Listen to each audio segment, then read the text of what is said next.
Welcome to the Next Pivot Point podcast. This season, I am focused on sharing stories and ideas from global experts on diversity and inclusion. My purpose is to share diverse stories so that you can learn from others' lived experiences and walk away with actionable strategies to lead even more inclusively. I share this information because inclusive leadership is a journey. It requires bravery and courage, and you do not have to do it alone. At Next Pivot Point, I believe we are stronger together as allies. Let's meet this week's guest. Welcome to the Next Pivot Point podcast. I am honored to be with Bridget Greenwood. She is the founder of The Bigger Pie, an organization focused on supporting women in blockchain and emerging tech.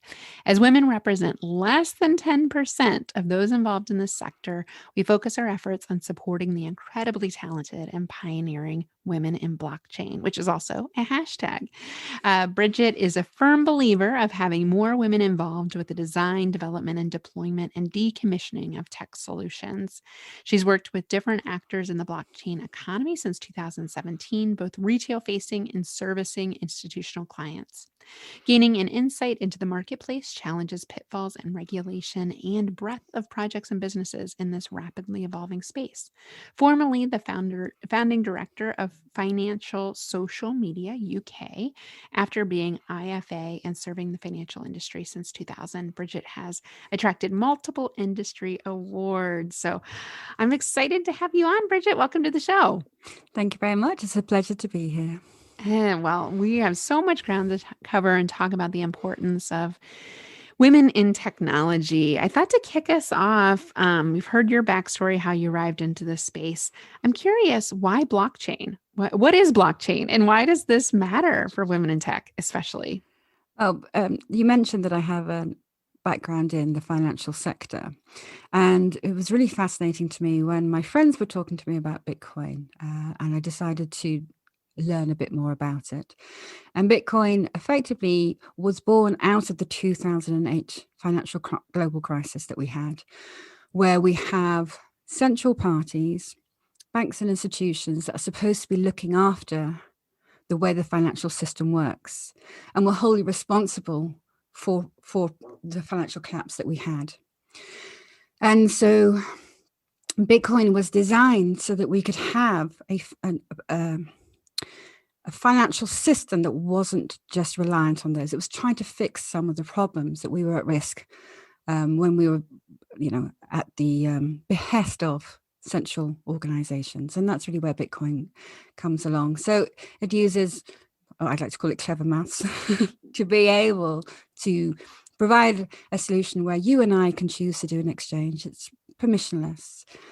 I don't have to, there's 2 billion people who are unbanked, who are not being given access to the financial system. So I really love about Bitcoin is it is inclusive in its very nature. It's a very low barrier to entry to be able to start to trade and transact with someone. So I thought the idea behind why it was created, having a look at how much of those problems it's able to resolve, how far we've got to go in terms of actually making it more useful in what we're doing. And then learning from that, the technology that Bitcoin sits on, it's open source. So it's being used and adapted to solve many other problems. And a lot of those do include the 2 billion people who previously have been excluded. So that's really why I was attracted to blockchain. Whilst I was attracted to it, I started to see some of the women who are in the sector. And these women are amazing. They speak multiple languages. They've got multiple degrees. Their career history is just phenomenal. Yet they want to put their hand out to help the next generation, the next wave of people coming through in this emerging technology to help them understand and to connect with them. And I was blown away by these people. And I certainly didn't want to be competing with these women. There was no way that I was going to manage to do that. So instead, I looked at how I could best support them. And that's where the Bigger Pie came from, is understanding the incredible women in the sector and what support they're looking for. I hadn't thought about this before, about Bitcoin or blockchain being inclusive and solving a problem that was created out of a crisis. Then we weren't being so inclusive, and obviously Mm. still have a lot of opportunities to be even more inclusive with that 10% factor of women in tech representation. And Bridget, that difference is we're a little bit better here in the US, but like you said, I mean, we're not that much better. Mm. And what's interesting, I think there's a misunderstanding about women in tech. Women in tech here in the United States back in the 70s and 80s were pretty well represented. They were getting a lot of the computer Yes. engineering science Mm. degrees. And when his coding was seen as administrative, a lot of more women were involved. And then all of a sudden it was a strategic role, and then women kind of slowly Yes. disappear.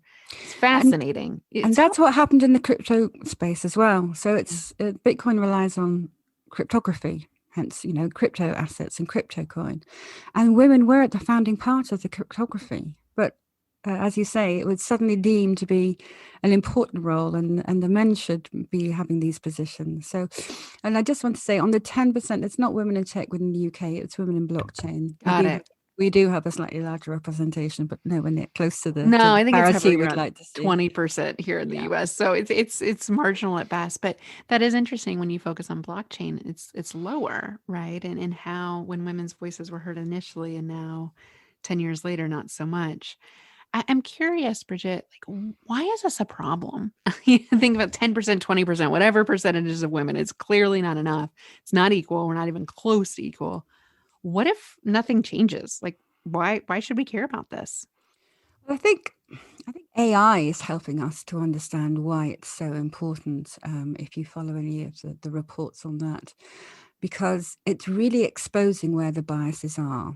So, for example, facial recognition programs have garnered a lot of interest. And in the States, I believe that they were being used for police enforcement, and now that has been revoked because it was shown that the programming wasn't used on enough of a diverse sector of people.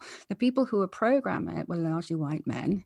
They tested it on a white population and they put it out to the world, which is not a large white population. And so the data sets, they weren't using enough data sets. And that's why, when you were introducing me, that's why I think it's so important when half of the population are women, that we had them at the design, development, and deployment at the table there. If we're looking to create solutions for people around the world, and those people we're creating the solutions for surely understand the problems better than anybody else does. And if you don't include them in these design, development, and deployment processes, there are countless examples of when those solutions that you put out there miss the mark. So it doesn't make any sense to me in terms of being able to relate to your audience. It doesn't make any sense to me in terms of being able to design and deploy a solution that's going to fit your marketplace. I mean, just from a business case. Yeah. And it certainly doesn't make any sense to me in terms of what a lot of people's goals are and how they fall short. So there's a number of examples. I'm sure that you guys have spoken about this on the podcast before, but the book, The Invisible Woman. So the examples there about looking to reduce harmful gases in the homes by changing, that women are using at the stove. They didn't bring women into the solution. And so therefore it didn't get taken up because they didn't think of all the design factors that are required. The stories are endless. So if we do not have proper representation, we will continue to fail to see the solutions that the world needs, and the ones that we do see, to design proper solutions for them. Yeah. And I think COVID-19, how I view it, is a massive wake up, along with so many other signs, that what we're doing in the world and how we're doing it and what we're prioritizing isn't working. We need to be far more diverse and inclusive in our thought process, in our solutions. And that includes getting more women involved. Yeah. Well said. Yeah. I mean, how can you design the best product or service if you're not including half the world's population in the Exactly. design and the ideation of it? And even if you do create a really, to your point, a really great technology that solves a problem like the stove, the gas example, if you Mm. don't involve people in the process, they're unlikely to adopt that technology rather. Yes. Yeah. The example I think about with the invisible woman, one that sticks out to me is the seatbelt was designed by mostly white men for mostly white men. So a certain Mm. body structure and type that's obviously different than women and other ethnicities. And you think about the impact of that. That's a life-saving technology that has been designed by a certain demographic for a certain demographic. And that's harmful. That's really harmful to other people that don't fit that exact mold. And And I I know, Bridget, please. and I think what's really important to remember is that we're not designed out of it on purpose. Mm-hmm. So when I was an IFA, an independent financial advisor, I loved doing my role. I loved doing my job, but I was the only female advisor in the firm. And then when I had my son, obviously I took some time out of work. And the guys in the office said, right, we only want high earners in our firm. So unless you write over a certain amount, we're going to take 70% of your earnings as our fees because we want to put people off. It meant I couldn't return because I wanted to return part-time and then build out to doing full-time. Now, they had small children, but they weren't the main carers. Had I been in the room when they were making that decision, I'm sure I could have said to them, by the way, what about me? What about other people like me? Is it okay if we want to come back part-time and the amounts are adjusted pro rata? But I wasn't in the room to be able to say, hey, this is a problem. And I think that's one thing that we really have to understand is everyone has to everyone has to understand we're not being designed out on purpose. Yep. And you can't expect a small section of the population to understand the issues of the entire population. So bring them to the table. Right.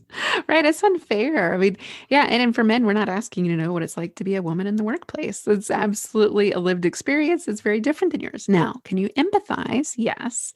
But more often, to your point, include. Look around a meeting table and think, what perspective are we missing here? If Mm. we're designing technology, to your point, have we included all the types of people that we are designing this technology for to understand their feedback and how they might Yes. use this? Yeah, your story about returning to work after family leave resonates with me. Right before I started my business, Next Pivot Point, 6 years ago, I had a baby, and it was very hard to return to work. I only took the 5 to 6 weeks that were allowed here in the United States, and that was a disability leave, which whole nother set of issues there around what we call it. I'll try not Um, to say anything. yeah, it's terrible, and it's not much better even still today. Most companies don't offer paid maternity, let alone paternity or family leave, as I like to call it. But while I was gone in the few 5.5 weeks, I think my job was eliminated and changed. Mm. So when I returned to Yes. work, it was like, oh, well, it would have been nice if someone had shared some of this with me or got my input. So I thought, you know what? I am going to lean in. Lean in was really big back then. And so I'm going to lean in like Sheryl Sandberg would and take charge and create my own job description and show them. Well, it actually went well for a lot of reasons. I left the workforce a year later, but it's because of how we treat mothers in the workplace. When you're the Yes. primary, I wasn't even the primary caregiver. My husband was, but it was very harmful, that kind of environment where you're less than, or somehow you're not prioritizing work because you have a child. It felt really icky to me. Yes, I do find that extraordinary. I mean, in the UK, it was really fascinating speaking to companies where they have parental leave and they have equal parental leave. And the men who take it are so different in the workforce when it comes to women who are also parents. And when it comes to saying, oh, I can't make that meeting because of childcare issues, they're like, no worries at all. I also can't do that on Wednesday for the same reason. So how about we do 11 o'clock on Thursday? There is no diminished thoughts about you because you're not putting your work first. It's just understanding, hey, men want to be with their children. Men want to be, dads want to be parents. And what I see from the generation coming forward there, when there's opportunity, parental equality is so important in the workforce, and it'll just permeate to every industry. Well, it's hard to make changes professionally if you're not also making them personally. And childcare is a huge challenge that women are facing, especially in a COVID environment where that workload has now gone up and been magnified. I'm curious, when you think about women in technology and companies I'm curious for companies or organizations or best practices that you see for those that are doing it well. Something like parental leave, being inclusive about men as caregivers is certainly a best practice. What else would you add to that list that companies are doing to model inclusion for women, especially in the tech space? That's a great question. So what I'm seeing is a lot of startups with social impact. So you always wonder whether it's the filter that you receive as to whether or not you're just seeing more of the things that you want to see, or whether there is actually a shift change in the way that people are viewing the world. But I do think, again, that COVID-19 has accelerated this idea that we need to be having more business for purpose and profit, rather than profit leading everything, rather than profit, maximizing what we can take from everything. And those businesses that are doing that, there's obviously a lot in the tech startup area. And you're seeing the language that they use when they're looking to attract new talent, when they're hiring, is very different from established IT sort of sector and business. They talk about their mission and their purpose first. And then they talk about the culture and the environments. And then they talk about the role. And it's very clear when you read that language. And then you can see where they're choosing to post these sites. They're going out to, there are multiple groups of women in tech communities available, and they're going out to those sites. A lot of these communities will choose to screen the types of companies before they'll support their advertising of their position, because there's one thing saying, okay, well, we hire blind, but if you hire blind and get half of the women coming in, but you've got toxic culture, people aren't going to stay. So this is what I'm seeing. The tech startups are really making sure that they're building from start the right culture. And that's really why I've got the bigger pie focused on blockchain. Yes, I think blockchain has the ability to be really inclusive in how we use the technology. But until we build those businesses with diversity and inclusion throughout, we're going to end up with the same situation that we find ourselves in today, where we're not balanced, where we're not diverse, where we're not inclusive. And so being able to start building a company with the right culture from the start is so much easier than waiting until you've got to 100 employees, 100 people in your team, and then going, oh, hang on a minute, we've got the culture wrong. Yeah, I spent a lot of time in corporate America trying to help with that problem. And you're right, it's so much harder. When I have an organization come to me that's like even like 10, 20, 30 people, maybe not quite 50, it's so much more exciting to think of how can we set the culture right inclusively from the start versus change it later in life. Absolutely. And we need to play on what we do. So like attracts like. So one of the things that I think is really important is making sure we get more female founders funded. There was a study done by the British Business Bank, and it showed that less than 1p in every pound of VC money went to female founders. I mean, that's just shocking. 10p went to mixed male and female founders, and the 89p that was left over, all male founders. But 87% of VCs are men. So, like attracts like. So I think what we need to do is, if we can start off with, one, what are the interests that we have in common? So we can see different things that like can attract like on, not just gender, which is very binary. And the other one is, once we have more diverse VCs, once we have more women in the sector, once we have more people of color in the sector, You can have more female founders investing in more, being invested by female VCs. You can have more male founders investing in more men, because it's not all male VCs.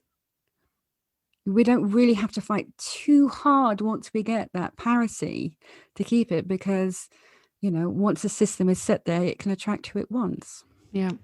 Like attracts like. I totally agree. Affinity bias is real. We like to surround ourselves with people like us. And I'm curious, you think about what I'm hearing you say as being really intentional with focusing on growth oriented companies, getting ahead of the problem from a venture capital perspective, as well as blockchain as being a growth industry that's still pretty much new, lots of new possibilities before it's, antiquated and set in its ways later in life. Yeah, it's definitely still at the promise stage rather than the delivery stage. So as I see it, a lot of companies that will adopt this technology haven't even been formed yet. Yeah. So it's exciting to be set things right from the initial industry formation. I'm thinking about our conversation, Bridget, as we were thinking about this and the global context of how these solutions are maybe different in different parts of the world, where gender roles are a little bit more traditional. And thinking about women of color involved in this conversation, I'm curious, what stories have you heard about cross-cultural lenses and how this affects the conversation? So what I want to be able to do with the bigger pie is make sure that we're global. And one of the things that I have to work hard to do is recognize how much of my world I see through a Western viewpoint. Because, and that's something, I remember reading something and they say, yeah, but that's all just a Western viewpoint. And I went, oh, I didn't even think that I had to think about that. Goodness me, there's so much, that you need to consider. So I am, as a result, being conscious and going out to make sure that I can connect with other women, leading the way, leading with upskilling, training, retraining, opportunities for women across the globe. Because we know that we've got the problem here, we've got a problem in the US, we've got it everywhere. So if other countries can help solve the problem and to move the needle, what can we learn from them? And I was having an amazing company with a woman this morning who has done some fantastic work in Pakistan. So in Pakistan, the culture isn't that women can go out to university or to education and leave the house or go to work from 9 to 5. So being able to get their families to support the women that they have, their daughters, to be able to upskill in technology and then to be able to contribute to the earnings in that household was quite a challenge. And she was so smart about doing it. And she was able to speak to she said, basically, if you get the men on board, if you understand what is the common benefit. And so a woman can often be seen as a burden because she's another mouth to feed. But if you can turn around and say, well, if you upskill and train, they can work from home, but they can bring in suddenly, instead of 5,000 to 10,000 rupees a month, it's 30,000 rupees a month. She's able to provide all female educational facilities. So again, that lends itself to fitting in with the culture of the company and not thinking that you're trying to change the culture or threaten people in any way, shape or form. And then she said, what is amazing is it's all very fine if we can talk about having political empowerment and equality and social empowerment and equality, but without economic empowerment, it is all meaningless. So she's always looking at delivering economic empowerment to these women. And she says the social standing within the family and within the community of these women, because they suddenly are becoming earners, shifts unbelievably. So yes, there are lots of examples. So she's rolling that out in Pakistan. There's another woman in the group who's doing the same in India. We have people focused on Africa. And there's so much to learn from these people. And I'm so excited about it. What are the hurdles that these people are overcoming? They seem to me quite often more significant than the ones that we're having to overcome here in the UK. So we must be able to learn from them. It reminds me of a phrase I like to use a lot in my allyship training of meet people where they're at. Let's not, and you're right. I mean, the Western viewpoint, I hadn't thought about it that way as an American. We love to think like our way is clearly the way. Let's impart these on these quote unquote backwards countries. And I don't believe that. That's just what people will actually say. Mm. And it's very condescending. To your point, if you don't show the why for men, they don't have to let women get the education. So you really do No. have to paint that why this will Yeah. benefit your family. It also reminds me of Melinda Gates and the Gates Foundation with The Moment of Lift, her book about you give women economic tools. And what women will do in communities is share the wealth Yes. naturally. Yes. And so they build that one of the fastest ways to grow economically is to empower women because women will Mm. distribute the wealth across the Yes. community. And I just thought that was so beautiful. She's finding that in her work in Africa as well. So I think your story about your friend in Pakistan is spot on. Everywhere you look, if you empower the women to have education and economic independence, they don't keep it to themselves. The whole community benefits. Yeah, yeah, it's fascinating. And it's such a strong why for the work we do. I know I feel it's very missional. And I like how you're talking about this as purpose for businesses as well. It's a purpose people can identify with. Kind of in wrapping up today, Bridget, gosh, I could listen to you. Your voice is beautiful for one, and all your thoughts and perspectives are very welcomed. I could listen to you for hours. But if we had to wrap up on one thing, I'd love to hear your thoughts on knowing we talk a lot about allyship and how to be there for somebody different than you. Say we have a white man that's listening to the podcast. It's like, well, I want to help, but I don't know what to do. Like, what do I say? How do I get more women involved in tech? Like, I'm just me, right? I don't Yes. I don't have any skill. Like, I don't know what to do. What Well, what the what can we first do? thing, apparently, if you're a father to a girl, if you have a daughter, then that's going to be amazing because you're going to see the world through your daughter's eyes and your daughter's future. It's really funny. I have a friend of mine that I've known since university. He's always had a mum. He's always had a sister. He's always had a wife. And it wasn't until he had daughters. So they went, oh, hang on a minute. So that was fascinating. I told this story to someone else and they went, oh, yeah, absolutely.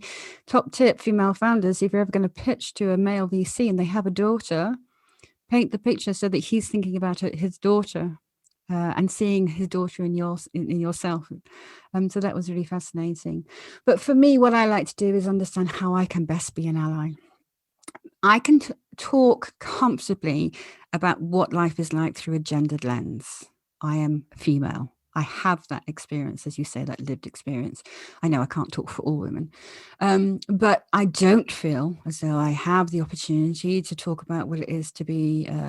I'm straight, I'm educated, parents are still together. You know, all of those check boxes of privilege, I fit them.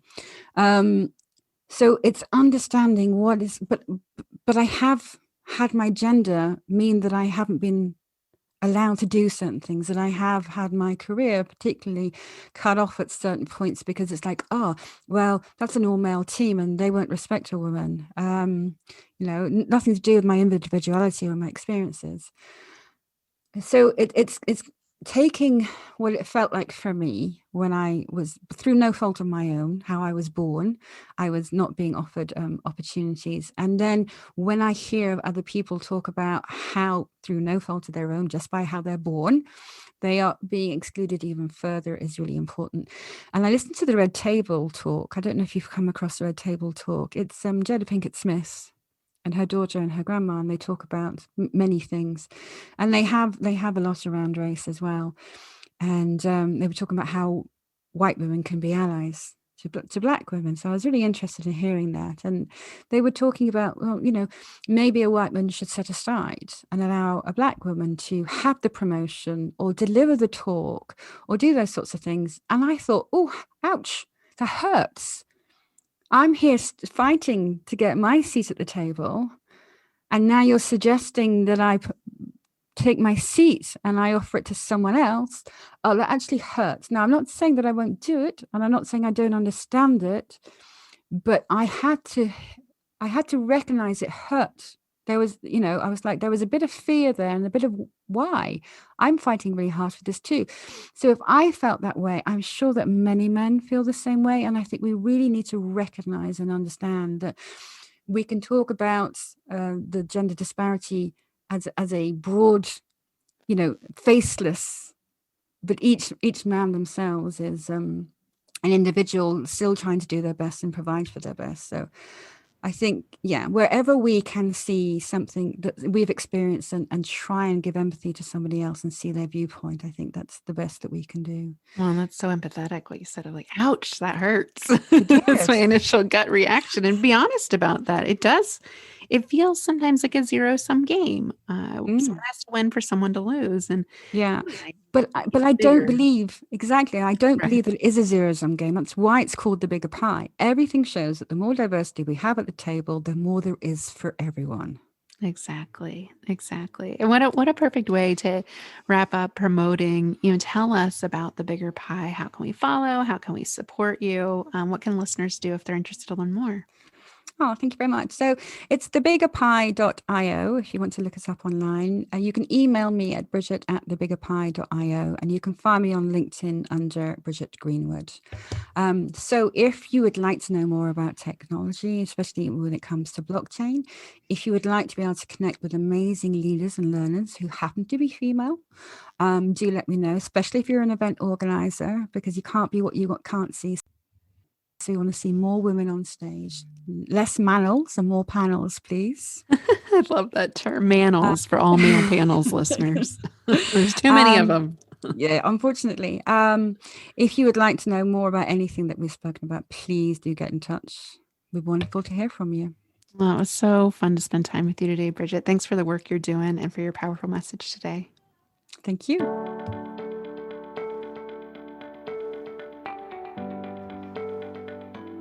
I appreciate you listening to this episode.